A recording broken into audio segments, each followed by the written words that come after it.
ನಮಸ್ಕಾರ ಎಲ್ಲರಿಗೂ. ಇವತ್ತು ನಾನು ತುಂಬ ಸಿಂಪಲ್ ಆಗಿ ತಟ್ ಅಂತ ಬೇಗನೆ ಮಾಡಬಹುದಾದ ಬೀಟ್ರೂಟ್ ರೆಸಿಪಿಯನ್ನು ತೋರಿಸ್ತಾ ಇದ್ದೇನೆ. ಈ ರೆಸಿಪಿ ಊಟಕ್ಕೆ ಹಾಗೂ ಚಪಾತಿ ಜೊತೆಗೆ ತಿನ್ನಲು ತುಂಬಾ ರುಚಿಯಾಗಿರ್ತದೆ. ಇಲ್ಲಿ ನಾನು 3/4 kg ಬೀಟ್ರೂಟ್ ತೆಗೆದುಕೊಂಡಿದ್ದೇನೆ. ಮೊದಲು ಅದರ ಸಿಪ್ಪೆ ತೆಗೆದು ಚೆನ್ನಾಗಿ ತೊಳೆದು ನೀರಿನಲ್ಲಿ ಹಾಕಿಟ್ಟಿದ್ದೆ. ಈಗ ಇದನ್ನು ತುರಿದುಕೊಳ್ಳಬೇಕು. ತುರಿದುಕೊಳ್ಳುವಾಗ ತುಂಬ ಸಣ್ಣದಾಗಿ ತುರಿಯಬೇಡಿ. ನಾನು ಈ ವಿಡಿಯೋದಲ್ಲಿ ತೋರಿಸುತ್ತಿರುವಂತೆ ಸ್ವಲ್ಪ ದೊಡ್ಡದಾಗಿ ತುರಿದುಕೊಳ್ಳಿ. ಅದಕ್ಕಾಗಿ ಈ ರೀತಿಯ ದೊಡ್ಡ ಗ್ರೇಟರ್ ಬಳಸಿದರೆ ತುಂಬ ಚೆನ್ನಾಗಿ ಬರ್ತದೆ. ಬೀಟ್ರೂಟ್ ತುರಿದುಕೊಂಡ ನಂತರ ಕಡಾಯಿ ಬಿಸಿಯಾಗಲು ಇಟ್ಟು ಇದಕ್ಕೆ 1 ಟೇಬಲ್ ಸ್ಪೂನ್ ಎಣ್ಣೆ ಸೇರಿಸಿ, ಎಣ್ಣೆ ಬಿಸಿಯಾದ ಮೇಲೆ ಅರ್ಧ ಚಮಚ ಸಾಸಿವೆ, ಅರ್ಧ ಚಮಚ ಜೀರಿಗೆ ಹಾಕಿ ಸಾಸಿವೆ ಚೆನ್ನಾಗಿ ಸಿಡಿದ ನಂತರ ಕಟ್ ಮಾಡಿಕೊಂಡಿರುವ ಒಂದು ಈರುಳ್ಳಿಯನ್ನು ಸೇರಿಸಿ, ಈರುಳ್ಳಿ ಸ್ವಲ್ಪ ಬಣ್ಣ ಬದಲಾಗುವವರೆಗೆ ಫ್ರೈ ಮಾಡಿ.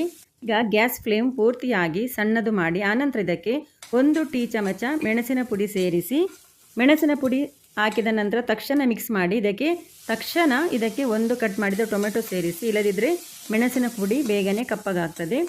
ಈಗ ಟೊಮೆಟೊವನ್ನು ಸ್ವಲ್ಪ ನೀರಾಗುವವರೆಗೆ ಇದನ್ನು ಫ್ರೈ ಮಾಡಿಕೊಳ್ಬೇಕು. ಟೊಮೆಟೊ ಸ್ವಲ್ಪ ಫ್ರೈ ಆದ ನಂತರ ಈಗ ತುರಿದಿಟ್ಟ ಬೀಟ್ರೂಟ್ ಸೇರಿಸಿ, ಹಾಗೆ ಇದಕ್ಕೆ ರುಚಿಗೆ ತಕ್ಕಷ್ಟು ಉಪ್ಪನ್ನು ಸೇರಿಸಿ ಆನಂತರ ಒಂದು ಸಲ ಚೆನ್ನಾಗಿ ಮಿಕ್ಸ್ ಮಾಡಿ. ಇದಕ್ಕೆ ನೀರು ಹಾಕಬೇಕಾಗಿಲ್ಲ, ಇದರಲ್ಲಿರುವ ನೀರೇ ಸಾಕಾಗ್ತದೆ. ಗ್ಯಾಸ್ ಸ್ಲೋ ಇಟ್ಟು ಇದಕ್ಕೆ ಮುಚ್ಚಳ ಮುಚ್ಚಿ ಇದನ್ನು 5 ನಿಮಿಷ ಬೇಯಿಸಿ. ಈಗ ಇದನ್ನು ಬೇಯಲಿಕ್ಕೆ ಇಟ್ಟು 5 ನಿಮಿಷ ಆಗಿದೆ.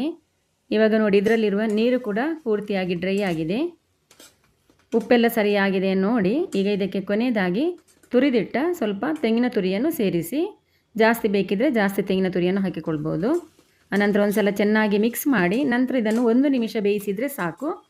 ತುಂಬ ಸಿಂಪಲ್ಲಾಗಿ ರುಚಿಯಾಗಿ ಮಾಡುವಂಥ ಈ ಬೀಟ್ರೂಟ್ ರೆಸಿಪಿ ನೀವು ಒಂದು ಸಲ ಮಾಡಿ ನೋಡಿ. ನಿಮಗೆ ಹೇಗೆ ಆಗಿದೆ ಎಂದು ಕಮೆಂಟ್ ಮಾಡಿ ತಿಳಿಸಿ.